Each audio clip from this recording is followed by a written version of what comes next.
Welcome to today's Global Connections program. I'm Bill Miller. How prevalent is the flow of illegal arms as well as other conventional weapons around the world? What is the recently adopted United Nations treaty dealing with arms? What role can it play in helping to reduce some of these problems that we've seen? We'll be back in just a moment to talk about these and other important issues.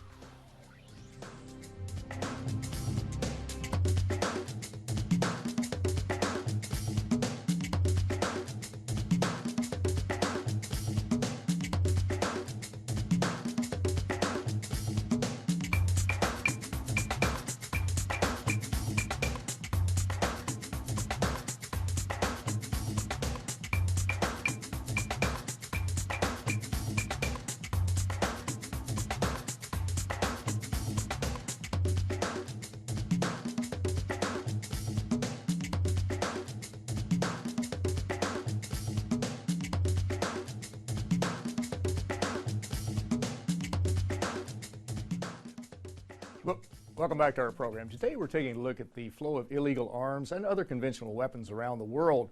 Recently there was a treaty adopted by about 154 countries out of 193 at the United Nations. So we're going to take a look at that today. My guest is an expert in this area. My guest today is Mr. Daniel Prins. Mr. Daniel Prins is the chief of the Conventional Arms Branch of the United Nations Office for Disarmament Affairs. Mr. Prins is also the General Secretary for the recently adopted Arms Trade Treaty. Mr. Daniel Prins, welcome to today's Global Connections program. Thank you, Bill. Happy to be here. I appreciate you being with me. Let's start off with just a very basic question about the Office for Disarmament Affairs. What basically is the mission of that office? All right. Well, the Office for Disarmament Affairs is the tiniest part of the UN, but it's an important one. If you go back, till the moment that the UN came into being in 1945, countries were still in the Second World War, in the final stages of it. A big conference where the UN was started, and 6 weeks later, the first nuclear bomb fell in Hiroshima and Nagasaki, and so the whole debate was about arms and how to deal with that better, and certainly also the new types of weapons there, the weapons of mass destruction. So disarmament affairs was a very central part of the UN, and the first resolution of the UN was about disarmament, and so the Office for Disarmament Affairs has been an important, although small, part of this organization. Mm-hmm. Now you head up the Conventional Arms Branch. What does that particular branch do? So conventional arms we basically see as all the arms that are not weapons of mass destruction. So it's not the nuclear, it's not the chemical, and it's not the biological weapons, but everything else, from the tiniest hand grenade or landmine or Kalashnikov to the largest aircraft carrier or fighter jet or battle tank. Mm-hmm. Now, we started off talking about the Arms Trade Treaty, ATT, which was adopted, I think, in April of 2013, if memory serves. And that was a very important treaty for many reasons, and we're going to get into it. But tell us a little bit about the Arms Treaty, just an overview, maybe some background, and we'll go through the different provisions of it and talk about those. Sure. Yes, there's, most of us know by reading newspapers or otherwise how enormous the international spending is on military. There's $1.7 trillion every year that's nowadays being spent on military, and a lot of that goes into buying stuff for your armies, and that's a huge trade in which billions of dollars go around the world. A lot of it is, of course, perfectly legal, but sometimes you can say, well, is that much needed? But there's also, of course, illegal trade in arms, in particular in the small arms field. And so we see a lot of arms ending up in the wrong hands. And so that's something that really needs to be addressed. I would say that perhaps you can look at, all the goods that cross borders, and if you look at those, you will see that almost all categories, if not all, are regulated. Be it iron ore or cars or food or textiles, it's all covered by international treaties, mostly in Geneva in the World Trade Organization setting, but not always. And arms were always an exception to that. There was never an appetite with countries to actually get an agreement on how, when, and under which criteria arms can cross borders, and that changed recently, and so that's why we have this treaty now, and that's quite an achievement. It certainly is, and in the UN system it takes many years because you have so many players. 193 countries come together, governments come together to work on these, so they have to deliberate and debate and that type of thing. But this one came through fairly quickly in 7 years, which was, it may sound long to a lot of us, but when it comes to bringing a lot of diverse parties together, it moved very quickly. Now, as I recall, there were 154 signatories to it, roughly, and you need 50 to be ratified to go into effect so that it takes effect at that time. Now, there are 6 provisions of this treaty, and if we could just maybe go through a couple of them, or all 6 of them fairly quickly. One, I want to make sure I get it right, is the regulation for arms imports and exports in 8 categories. What exactly are we talking about here? Or what are some of those 8 categories, and what are some of the implications of that? Yes, indeed. One of the big discussions when the negotiations took place on this treaty was, what arms are we talking about in the first place that need to be regulated? And so it was quickly, although it was quite a discussion, but it was agreed that that we are looking at 8 basic categories. Again, it's from the larger ones like warships and fighter jets and battle tanks and armed personnel carriers and missiles and missile launchers, to the important category of small arms and light weapons, which is something that countries felt most uncomfortable about initially. Not all, but quite some.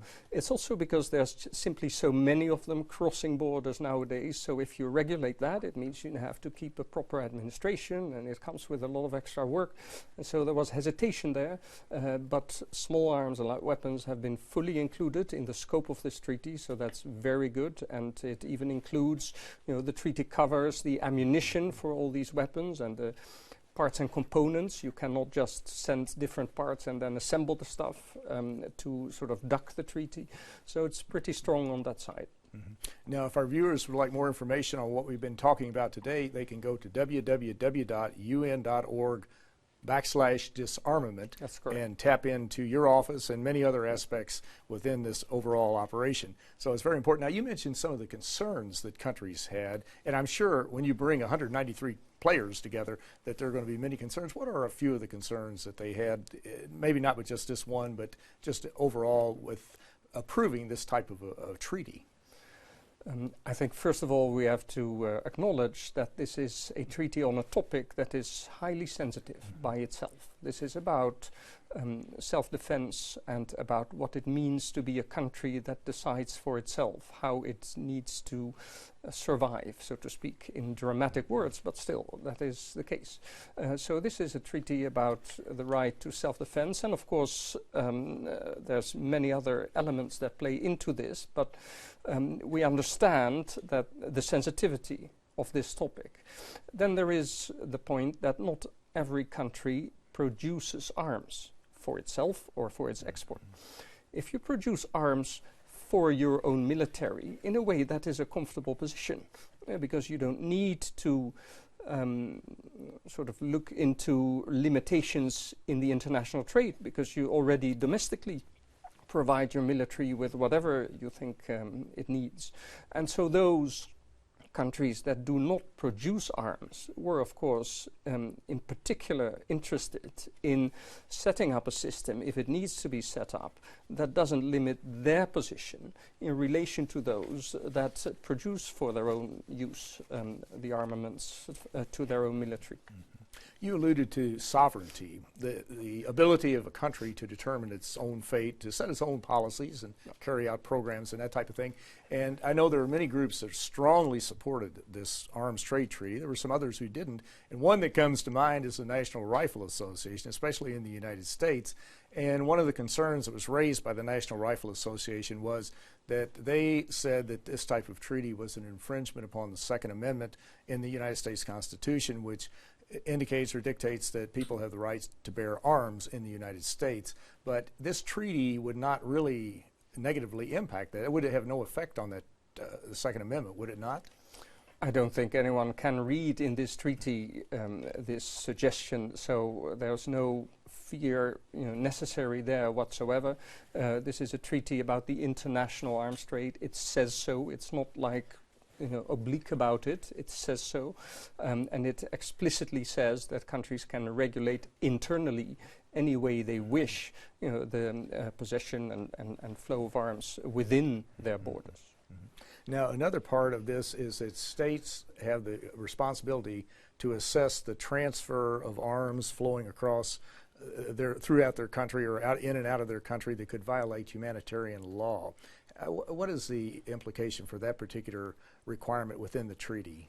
Yeah, that's a very important and central provision in this treaty. The idea is that, of course, the arms export, the arms trade in itself is perfectly legal, but it does need to comply to agreed standards by all, so that you get an equal playing field throughout the world, that not one country sends arms to a third country, whereas another one doesn't. You want an equal playing field, a level playing field, and so the agreement has been on those, let's say, guidelines, those criteria under which you can decide to export certain arms to certain countries. And so typically, if those arms, if you know that they are likely or that they will be used in acts of genocide or against humanity, crimes against humanity or against their own population or what have you, it is simply prohibited to now export arms in those cases. And a second related topic is that if you don't have that knowledge, but you still do need to make an assessment if it's still likely to happen. And so there's the knowledge part that you know, and then of course it's prohibited. If you do an assessment and you feel, it still may be misused, these arms, also then the idea is you should not export those arms anymore to those countries where this will happen. Mm-hmm. Now, what if, let's say, just for the sake of discussion, if you had country X and it was somebody within that country or even outside of the country or somebody at the United Nations felt that this country was not living up to this particular requirement, that this country may have knowledge of the flow of illegal arms that are being used to commit genocide or perhaps being used to perpetrate crimes against humanity. How would that process work? Would somebody bring that to the attention of your office or to the Security Council, or who exactly would be involved in focusing the spotlight on that particular person or persons or institution or country? I think the important part here is that national authorities do that assessment. That is what the treaty says. So if your country wants to export arms to a certain other country, then you have to do now this assessment. And you have to report on that to the United Nations. So that is an important, let's say, provision there. Then the question is perhaps, so who will monitor this? Who will verify it?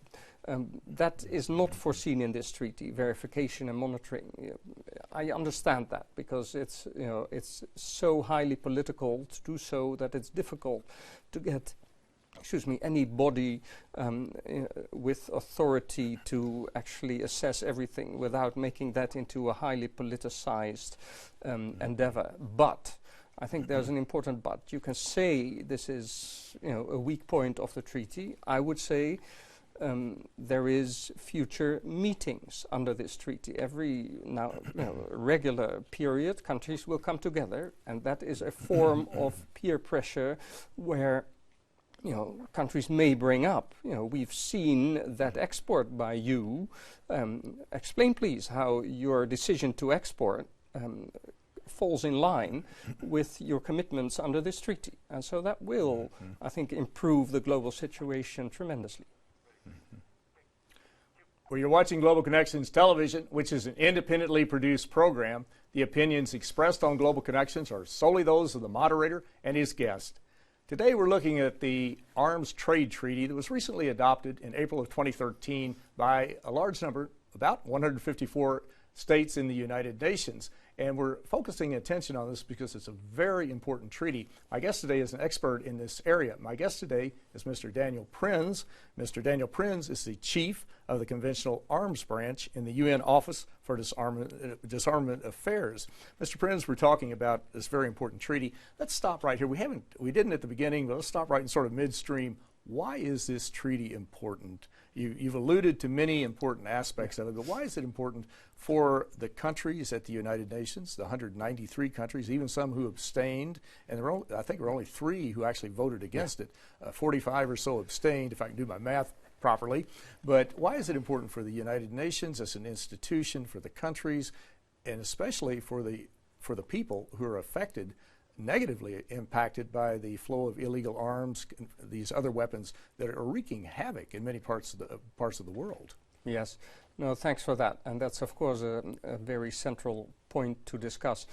We as an organization, the United Nations, have seen over the past decades, the enormity of how the illegal arms trade plays out on the people that we try to assist.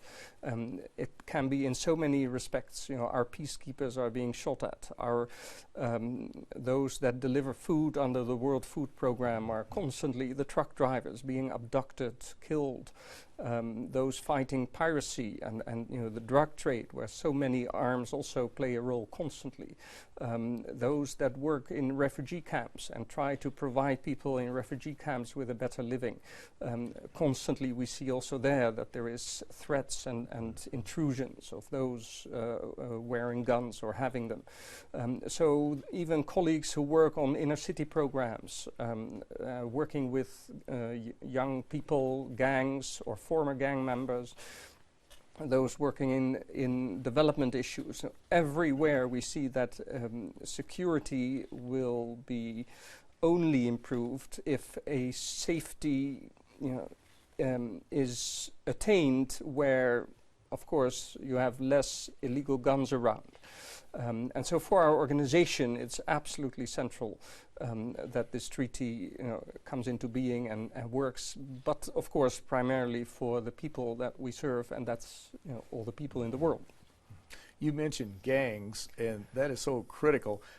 We think of some of the conflict that's raging in the Democratic Republic of Congo or in South Sudan or wherever, and it seems so far away, but gangs, that is an entity that people in developing countries can understand. People in developed countries have that same problem to a large degree. Probably maybe every country in the world, I'm not sure, but a large number at any rate. Now, I know you do not have that power to internally enforce domestic policy or what have you within a country, but how would that impact gangs? Let's say a gang maybe in Mogadishu as opposed to maybe a gang in Chicago. And I know there are differences amongst gangs. We use that term generically speaking, but there are differences. But how would that help impact or to maybe ameliorate that problem with some of those gangs? Yeah. No, thanks for that. And be it in Mogadishu or in Chicago, the principle is the same. And it's, we cannot underestimate this. We see, of course, how many people are affected by armed conflict and by illegal guns in the conflict zones in the world. But we do need to realize that many more people actually die because of crime-related illegal arms in the world. And so in the major cities in Latin America, we see more people dying than in the whole country of Afghanistan per year. We have to put this in perspective. And so that's why it's important that this treaty, this arms trade treaty, also covers the concept of diversion of arms. Of course, it's very rare, if not non-existent, that there will be actual illegal international shipments to gangs. It happens, but it's very rare. The main point with armed groups and with crime-related violence is that government stockpiles and other stockpiles get depleted, and that there is diversion of legal arms into the illicit markets. And so this treaty actually tasks every country to set up proper systems to prevent the diversion of the arms from their own stockpiles. So, which is very important to do Yes. that. Yes. Now, this is a non-binding treaty. Is that correct? That's not correct. It That really is not is a correct. legally Okay. binding It is treatment. legally so binding. You have to to do what it says. You have to. So once you sign on to it and then you ratify it and you get the 50 signatures and it goes into effect, but it's only after you ratify it that it is binding. That's correct. That is correct. Okay. So what will you do in the future to do a follow-up on this? This is obviously it's a very complex treaty. Yes. It's one that has many dimensions. It has many players. It has far-reaching implications. Again, not an infringement on the Second Amendment in the United States, but to make that clear. But what will you do as far as follow-up conferences to bring the players in? I'm sure every treaty needs to be tweaked or fine-tuned, or you have to make minor changes along the way. There's probably not a perfect document out there that's been made that hasn't had a few changes maybe. What do you plan to do as far as conferences? Do you have some scheduled for a year or every 3 years or 5 years, or how will you do that? There will be regular meetings under the treaty. That's up to its own states to decide, those that sign up to it. The first one will be within a year of the treaty starting to work. Countries can also change the treaty after a while. That takes 6 years, but then you can, and that makes sense because there may be different weapon systems in the future that need to be covered by this treaty in the future. So there may also be other reasons to change it, but the focus in the first 6 years is on what we have now. Your question is important because with any treaty that under which you would want to make a difference, you do need the funds for that.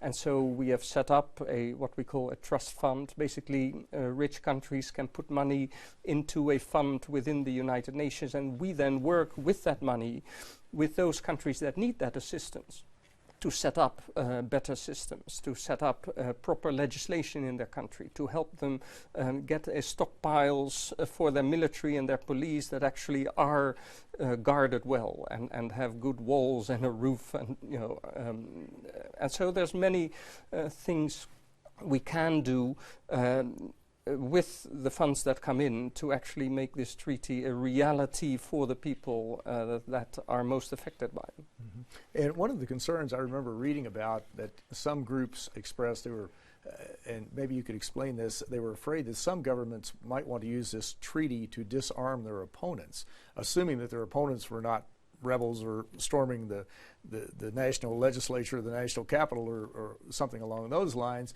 but that it would be a sort of an arms grab to take arms away from legal, legitimate citizens who had a right to them, but maybe the government may have felt that they didn't deserve the arms. How would that be addressed in there? I think it's the beauty of human imagination that we can really come up with whatever argument that suits us. But I'm absolutely just sort of not sure, to put it mildly, what this means. I've heard and read the same arguments.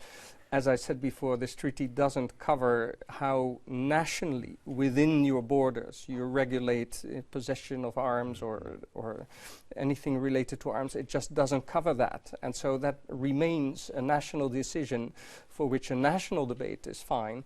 But the UN just doesn't have anything to say on that, and this treaty doesn't either. Exactly. In our imaginations, no limit. We can think of all kinds of reasons to support or not to support a particular treaty.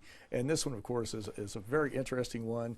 And when did this whole concept get started? You mentioned it, I think, a little earlier about when did it was really after the dropping of the bombs in Hiroshima and Nagasaki, as far as your Office of Disarmament Affairs. But when did this arms trade treaty really start gaining traction? It's been debated for 7 years, but does it go back further than that? Well, I think that in particular after the end of the Cold War, so we're talking 1989-ish, increasingly we saw arms flows ending up in the wrong hands anywhere in the world. And so then in the United Nations, these ideas first started, that disarmament, which up till then was basically only about getting rid of the nuclear arms in the world, getting rid of chemical weapons and biological ones. Then the idea started, what we actually see is that people, quite a number of people, are using guns in a way and owning guns that is just not the way we want this. And so then countries started these ideas about regulating the small arms trade, and then later some Nobel Peace Prize winners came together and pushed for an arms trade treaty. That was 7 years ago. And in the past 4 years, we've had the negotiations then on this treaty because an increasing number of countries felt, yes, they have a point. And so that's how we sort of came to this point where also the conventional arms are seen as something that really does need control, regulation in the very basics. You brought that up earlier. We were talking about small arms versus conventional. But small arms, we're talking about pistols, that type of thing. Conventional arms, we might be talking about. We see small arms as part of the whole spectrum of conventional arms. They are the smallest, but they belong to the wide category of conventional arms. Yes. Well, as we've been talking about for the last 25 minutes or so, this is a very important treaty. It's one that's going to have far-reaching implications. And as I mentioned, it was adopted in about 7 years, which is very fast for the United Nations. Of course, you can look at legislatures who deal with complex legislation and deal with it 15, 20, 30, 40 years, so it's not totally unique to the United Nations. But Mr. Daniel Prins, I want to thank you so very much for bringing us up to date on this very important arms trade treaty, and thank you for a very interesting and a very informative program. Most welcome. Thank you. Thanks. I'm Bill Miller. Thank you for joining us on today's Global Connections program.